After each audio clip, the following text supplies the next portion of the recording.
Hey friends, and welcome to this tutorial video. And in this video we will be looking at the grade 9 mathematics paper 1, and this is from 2017. So this is the Examination Council of Zambia Junior Secondary School Leaving Examination grade 9 2017 mathematics, and the subject code is there 401/1, and this is paper 1. Okay, and it is for internal candidates, and we are given 2 hours. You will be given 2 hours to finish this paper, and it is allocated 50 marks. It accounts for 50 marks of your total grade 9 mathematics total marks that you'll get, and the instructions are clearly put out there. You're told to say, pull out the answer sheet from the question paper, write down your examination number and school center and so on, and quite a number of instructions that we have there. And you are told to say cell phones and calculators are not allowed in the examination room. Very, very important instruction that you're told. And so we can get to the next page. On the next page you have this answer sheet. So this is paper 1, and paper 1 comprises of multiple choice questions and short answer questions. So for section A, you are expected to choose the best option amongst the options that you've been given. So 1 to 10, questions 1 to 10 are multiple choice, and you're expected to choose only one. And from question number 11 to 30, that's about 20 questions, these are short answer questions, and you're expected to fill in these blanks. Okay, so grade 9s and grade 8s, let us look at the questions that we had in this paper. Well, here's our question 1. I hope you are ready. I really hope you're ready. Sorry for that.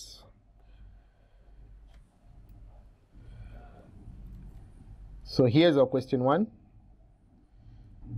Question 1 says, which of the following is a rational number?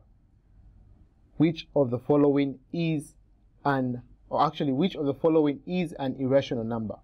Which of the following is an irrational number? So firstly, let's start with identifying and defining rational numbers and defining irrational numbers. So when we talk of the term rational, or when we say rational numbers are simply numbers that can be expressed in terms of fractions.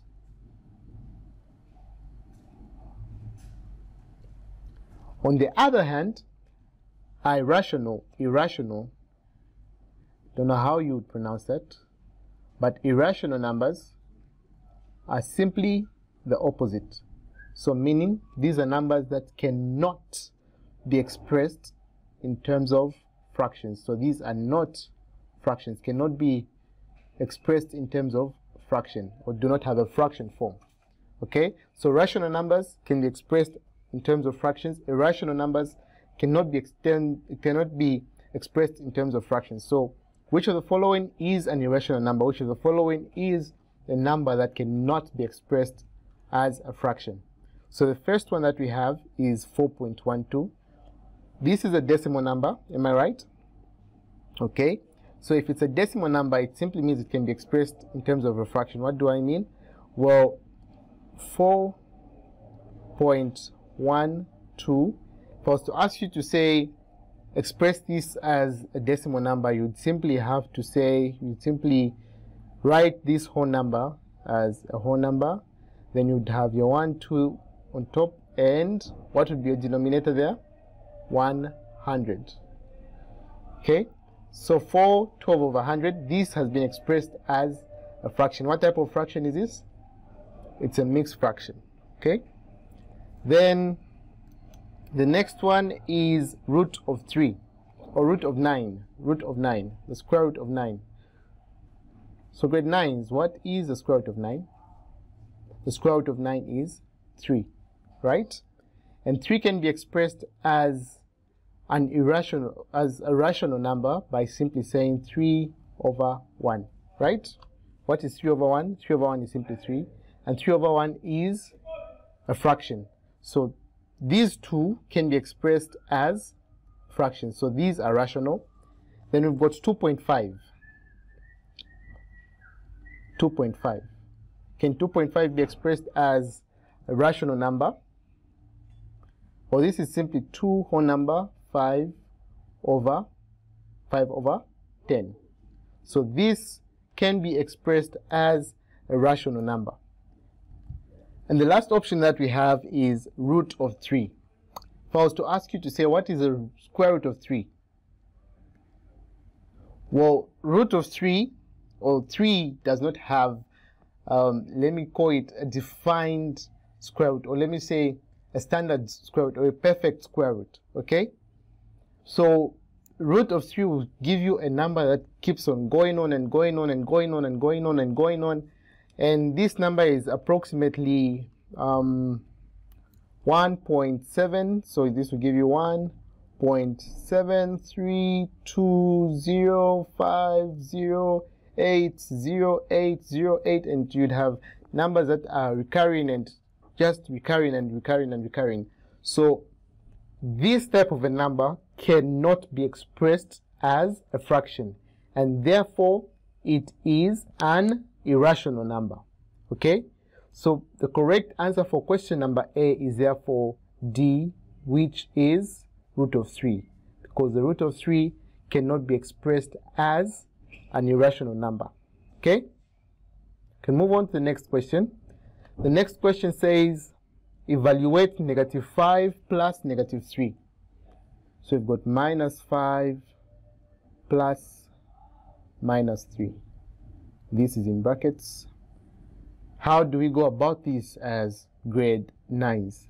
So in grade 7, for grade 7s, we've actually done a video on integers, and if you still are not comfortable with integers as a grade 9, I would advise you to go back to the grade 7 videos and just try to grasp that information and try to learn and understand how integers operate. So firstly, this is a very simple question. So when you have -5 plus -3, this is the same as -5, then we have positive and negative, and we say when a positive is multiplied by a negative, what do you get? A negative. So -5, -3, and -5, -3 is simply -5 minus 3, which gives us, what does it give us? It gives us -8. So when the signs are the same, add them and get the sign that they have. So these two signs are the same, so we add these two numbers. 5 plus 3 gives us 8, and we get the sign that they both have, which is a negative. So therefore our correct answer is A. Okay, can move on to question number 3. Question number 3 says find the value of -4 squared plus 2 to the power 3. So what is -4 squared? So when we say squared, we are simply saying -4 multiplied by itself twice. So this is the same as saying -4 times -4, right? So -4 times -4, 4 times 4 gives us 16. And these have negative signs. A negative multiplied by a negative will give you a positive. So therefore, this gives us a positive 16. So we'd have 16 there. This is the same as 16. Then plus, what is 2 to the power 3? 2 to the power 3 is the same as 2 times 2 times 2. Okay? So 2 times 2 gives us 4. Times 2 gives us 8. So this is the same as 16 plus 8. And what is 16 plus 8? 16 plus 8 is 24. So therefore, our correct answer for number 3 is A, which is 24. And we can move on to number 4, sorry. We can move on to number 4. Number 4 says, using set notation, describe the shaded region shown in the Venn diagram. Using set notation, describe the shaded region in the diagram. Okay, so what is the shaded region in the Venn diagram below. So we have set A, we have our set A there, we have set A and we have set B, right? And we have a universal set E, and everything is shaded but this part in the middle here. Can you see that part? This part in the middle there. So what part is this that has not been shaded? The part that has not been shaded is simply the intersection of A and B. A and B intersection has not been shaded, but the rest of the sets have been shaded. So in short, we are saying what has been shaded is everything that is not in A and B complement. And whenever you come, you make a statement in sets that is not, okay? A statement that encompasses everything that is not in a particular set, then we are simply talking of what is known as a complement. So you've said what has been shaded in this case is everything that is not in A intersection B. So we're simply saying A intersection B complement, okay? And which one is A intersection B complement here? This is A intersection B. This is A complement intersection B complement. This is A union B complement. And this is A intersection B complement. So our correct answer therefore is D. D. So let me just explain that again.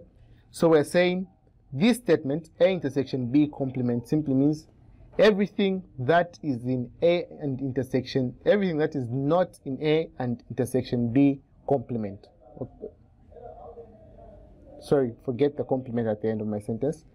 So what we are looking for is everything that is not in A intersection B.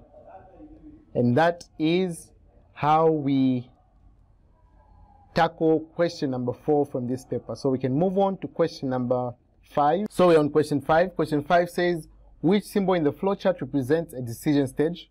We've got our A, which is a rectangle, our B, which is, let's call it a diamond. We've got our C, which is a parallelogram, and we've got our D, which is an ellipse. So when we're dealing with programming and flowcharts, each symbol has its own unique meaning, right? It represents something unique to its shape. Each shape has its own meaning. So when we talk of a rectangle, can you remember what a rectangle means or represents? A rectangle represents a process. So when you see a rectangle, it means there's a process that is taking place in that program, okay? When we see this shape, which is diamond, some say rhombus, I don't know what it is, but when you see this shape, it simply represents a decision. When you see a parallelogram, it represents an input or an output. And lastly, when you see an ellipse or an oval, which is the one that we have at D, it represents the start or the end of a program. So now the question is asking to say which symbol in the flowchart represents a decision stage. So decision, as I said, is represented by this shape that we have here, and that is B. Okay, and we are on question number 6. Question 6 says, round off 37.86 to the nearest 10th. Round off 37.86 to the nearest 10th. So when we're rounding off, we have to remember that these are ones, these are tens, there's a decimal point. After the decimal point, we've got tenth, then we've got hundredth. So now the question is asking us for the tenth. So when you say tenth, we are talking about to one decimal place. So there should only be one number after the decimal point. So if we're to round off this 8, the number that follows the 8 is 6. And if this number is greater than 5, then this number increases by 1. So this then changes to be 37.9, okay? So if this number was less than 6, let's say it was 4 or 3 or 2, then this number would still remain as 37.8. But since this number is greater than 5, then this number changes by 1. So therefore, the correct answer to number 6 is C, which is 37.9. And we are on question number 7. Question 7 says, Seppo and Tabo shared sweets in the ratio 5 to 3. If Tabo had 15 sweets, how many sweets did Seppo receive? Seppo and Tabo shared sweets in the ratio 5 to 3. If Tabo had 15 sweets, how many sweets did Seppo receive? So we have a ratio which is Seppo to Tabo, right? And then we further have 5 to 3. So Tabo has the lower number, or Seppo has the bigger number of the two, right? So who do we expect to have more between Tabo and Seppo? Well, clearly you expect Seppo to have more, right? Because her ratio is, or her number is, higher than Tabo's. And we're given the number of sweets that Tabo has, and these are 15. So we can say 3, let me not say equals, let me just put one line there. Okay, so 3 represents 15. What of 5? And let us say 5 represents X. So we've agreed to say Seppo should have more than Tabo. So this number here should be more than this number here. Okay?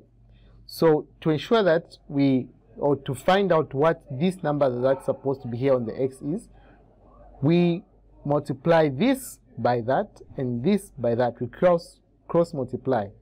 So 3 times X, which gives us 3X, equals 5 times 15 gives us, let's leave it as 5 times 15.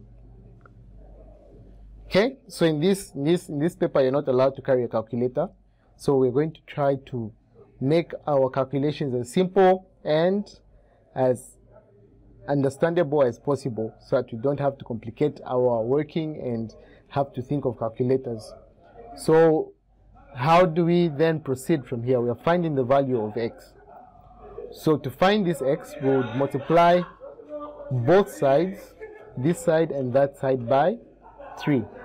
So divided by 3, divided by 3. These 3 and that 3 cancel, right? And what number can 3 go into between these two? Which number between 5 and 15 is divisible by 3? It's 15. So 3 there gives us 1. 3 into 15 gives us 5. Right? And now we have X equals 5, and in brackets we've got 5. So X is equal to, what is 5 times 5? 25. So simply meaning that Seppo has 25 sweets whilst Tabo has 15 sweets. So the correct answer for number 7 is 25. So there should be a video on ratios and proportions for grade 9s. And so if you haven't understood what has happened, I would advise you to go back to ratios and proportions for grade 9s and watch that video and understand what goes on in, or rather with, ratios and proportions. So I always tell grade 9s to say, when you're dealing with mathematics, especially paper 1, and you are given options, first, before you even look at the options, try to figure out the question on your own. And when you get an answer, look for the answer that corresponds with your question or with the options that you've been given. Because mostly people try to confuse themselves by looking at the answers first, then try to do the working. So before we look at the answers, let's try to do the working on our own. Okay, so we are on question number 8. Question 8 says, a netball team scored the following goals in 7 games. They've got 6, 3, 7, 2, 3, 5, and 10. What was the median score? what was the median score. So this is dealing with averages. So when we hear the term median, median is simply meaning middle. Okay?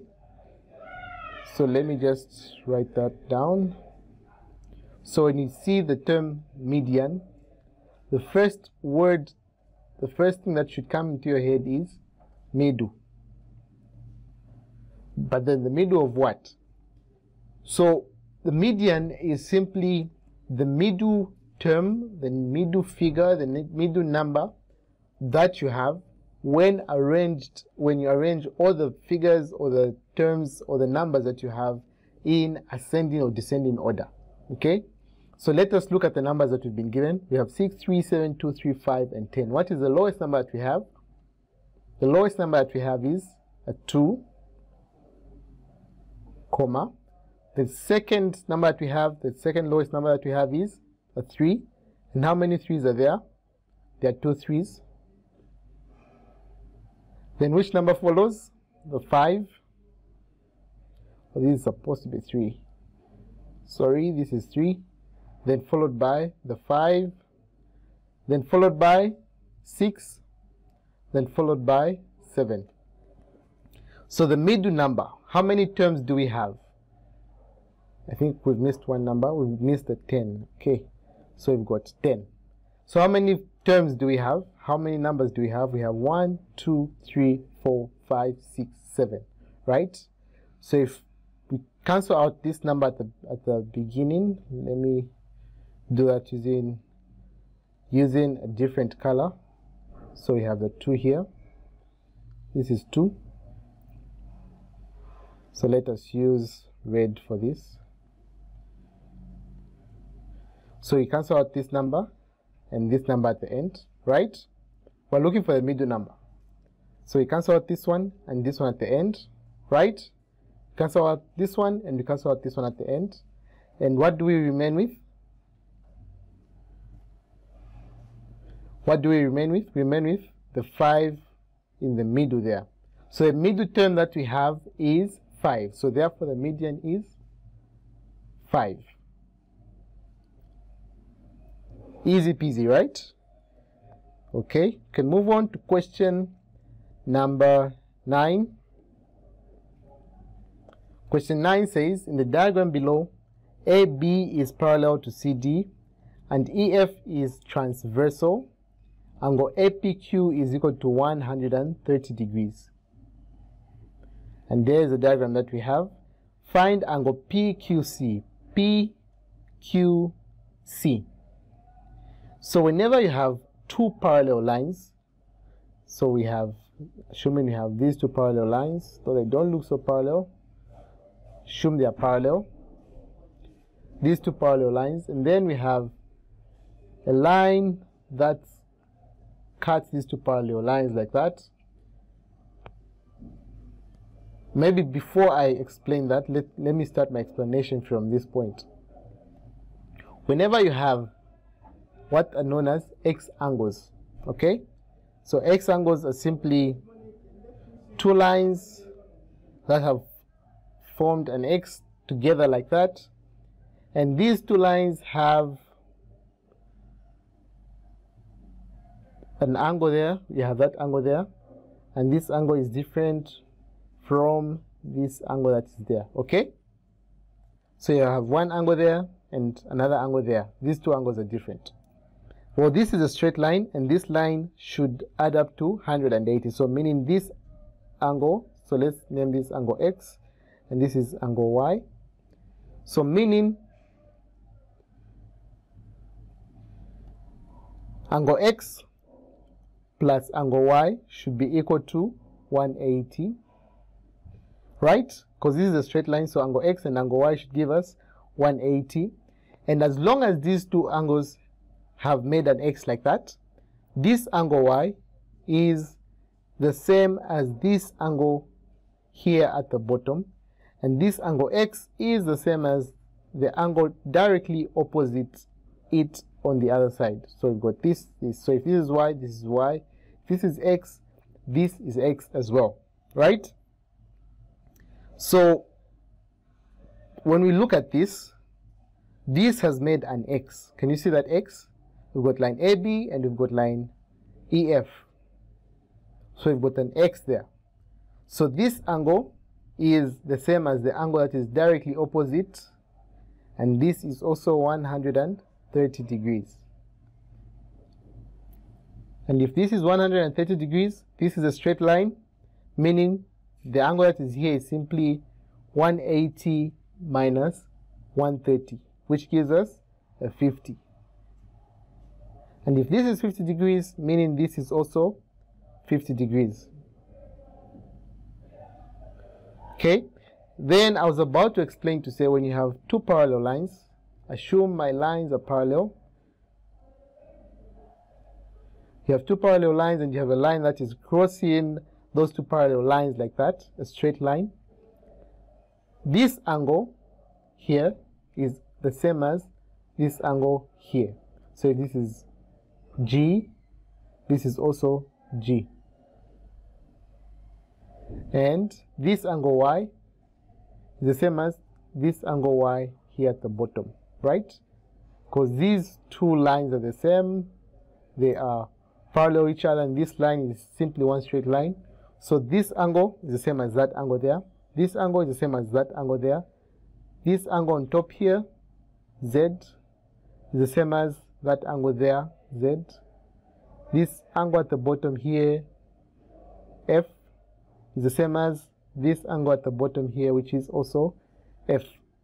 So what am I trying to say? If this is 50, it means this here is also 50 degrees. If this is 130, this here is also 130. If this is 130, this here is also 130, and this here is also 50 degrees. Okay? So find angle PQC. What is P? PQC is therefore equal to, say it with me, 50 degrees. That's right. And that is how we go about that question. And we can look at the last question on the multiple choice part of this paper. This is question number 10. It says, the diagram below shows a triangle ABC in which DE is parallel to BC. We've got that figure there. And then the question says, name one pair of corresponding sides.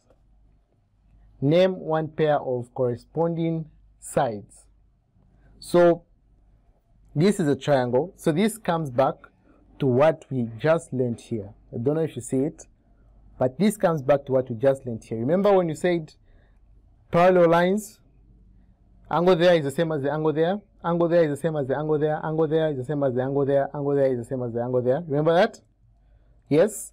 Well, look at this.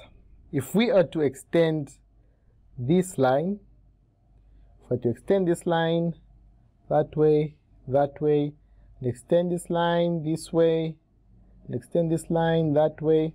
Okay, it's not so straight. Okay, I guess you get it. I hope you get it. And we extend that, and we extend that. And we've been told these two lines are parallel, right? The angle that is here is the same as the angle that is here. The angle that is here is the same as the angle that is here. Do you see that? The angle that is here is the same as the angle that is there. The angle that is there, same as the angle that is there. Do you see that? Okay. So now let's get rid of this so that we can see what we are doing. So the question is asking us to name one pair, only one pair of corresponding sides. So we've got a triangle ADE, or ABC, sorry.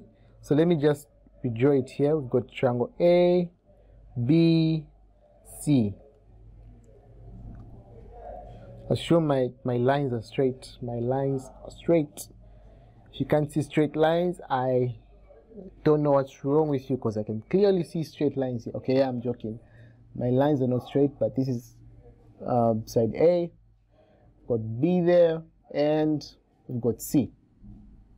This is letter C. See that triangle? See that triangle? Okay. Then we also have another triangle, which is ADE. It is quite smaller than the ABC triangle. Okay. they're similar. So we've got A, we've got D, and we have E there, right? Do you see these two triangles there? Do you see these two triangles there? ADE, ABC. So these two triangles have the same angles here.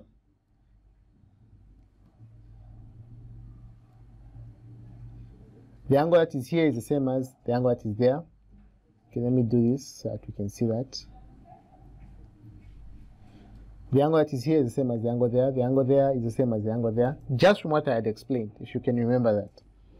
Now, which two sides, or which one pair of corresponding sides? Name one pair of corresponding sides. These triangles are similar triangles, meaning they have the same angles, and the ratio of their sides is the same. So AD is similar to AB, AE is similar to AC, and DE is similar to BC. So now let's look at the options that we've been given. AD and DB, AD and DB. Where's DB? DB is there. Or DB is down here. Are these two sides corresponding? No, they are not. So we're looking for sides that are corresponding according to these two triangles that we have, eh?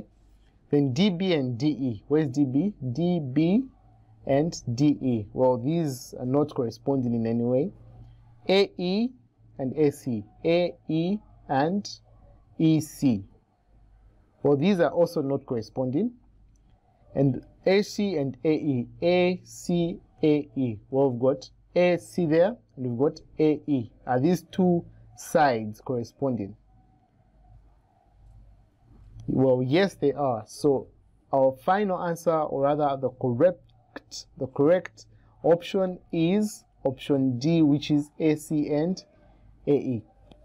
So we are done with the multiple choice part, and next we move on to section B, which is the short answer part of the paper. So I'm going to end this video here, and in the next video we'll continue from section B and look at the short answer part of this paper. So thank you very much for joining me, and see you in the next video.